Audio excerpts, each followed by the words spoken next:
Hello बच्चों, let's read the question. The question is from kinetic theory of gases explain kinetic interpretation of temperature and absolute zero. तो हमें basically kinetic interpretation of temperature को explain करना है according to the kinetic theory of gases. तो देखिए, हमारा जो की कॉन्सेप्ट रहेगा इसमें, हमें पता है कि अगर मैं काइनेटिक थ्योरी ऑफ गैसेस के हिसाब से बात करूं तो उससे मैं जानती हूँ कि मेरी जो एवरेज काइनेटिक एनर्जी जो आती है that is coming out to be 3/2 kT. मतलब जो काइनेटिक एनर्जी है वो टेम्परेचर के क्या है, प्रोपोर्शनल है और इंडिपेंडेंट है from pressure, volume and nature of gas. ठीक है, इसी को हम कहते हैं काइनेटिक इंटरप्रिटेशन ऑफ टेम्परेचर. अब देखिए, अब काइनेटिक थ्योरी ऑफ गैसेस की जब हम बात करते हैं तो हम जानते हैं कि जो प्रेशर होता है किसी भी आइडियल गैस के लिए, जो प्रेशर आता है, pressure of an ideal gas according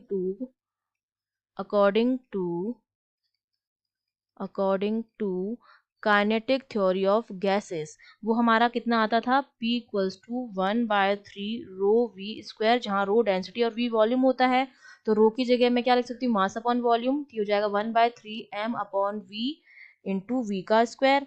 तो ये मेरा कितना बन जाएगा, एक वी से एक वी कैंसिल हो जाएगा, तो ये हो जाएगा 1/3 m वी स्क्वायर. ये प्रेशर आ जाता है किसी भी आइडियल गैस के लिए अकॉर्डिंग टू KTG.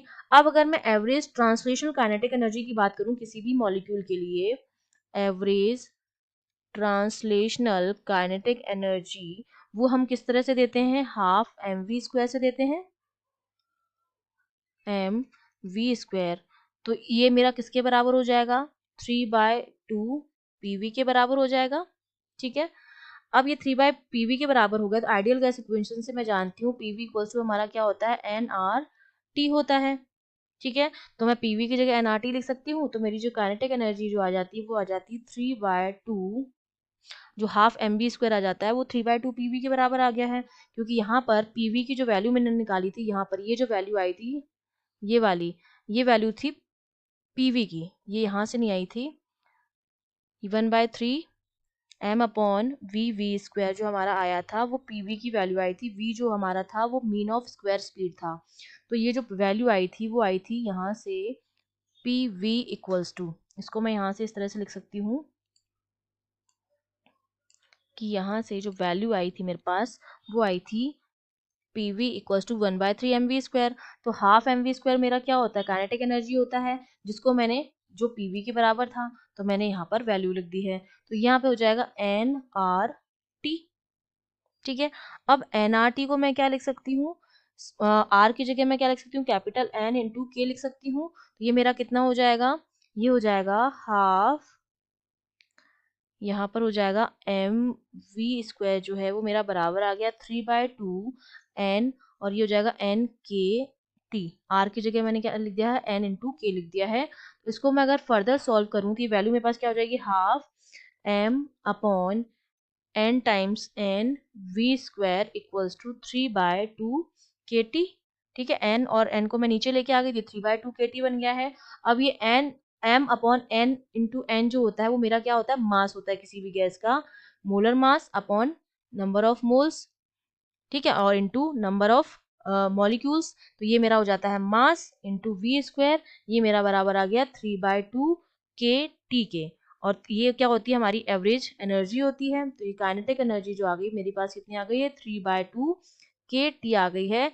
इस फॉर्मूले में जब आप देखेंगे तो आपको दिखाई दे रहा है कि मेरी जो काइनेटिक एनर्जी है that is proportional to the relation. हमारा एक बन गया हमारे पास एवरेज काइनेटिक एनर्जी का किसी भी मॉलिक्यूल के लिए एब्सोल्यूट टेम्परेचर के साथ.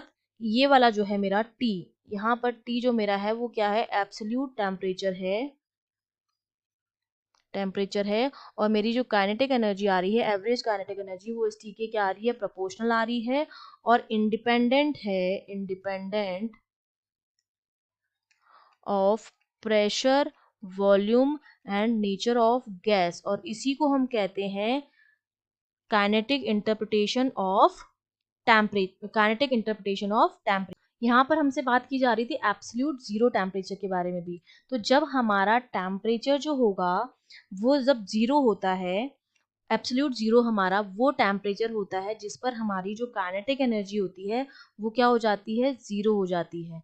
ठीक है, वो टेम्परेचर, वो एब्सोल्यूट टेम्परेचर जिस पर हमारी जो एवरेज काइनेटिक एनर्जी है मॉलिक्यूल्स की वो जीरो हो जाती है, मतलब वो चलना रोक देते हैं, जब वो स्टॉप हो जाते हैं उस टेम्परेचर को हम कहते हैं absolute zero.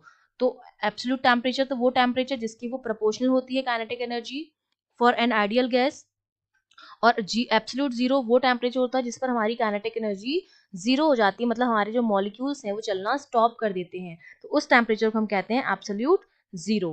I hope you understood well, all the best.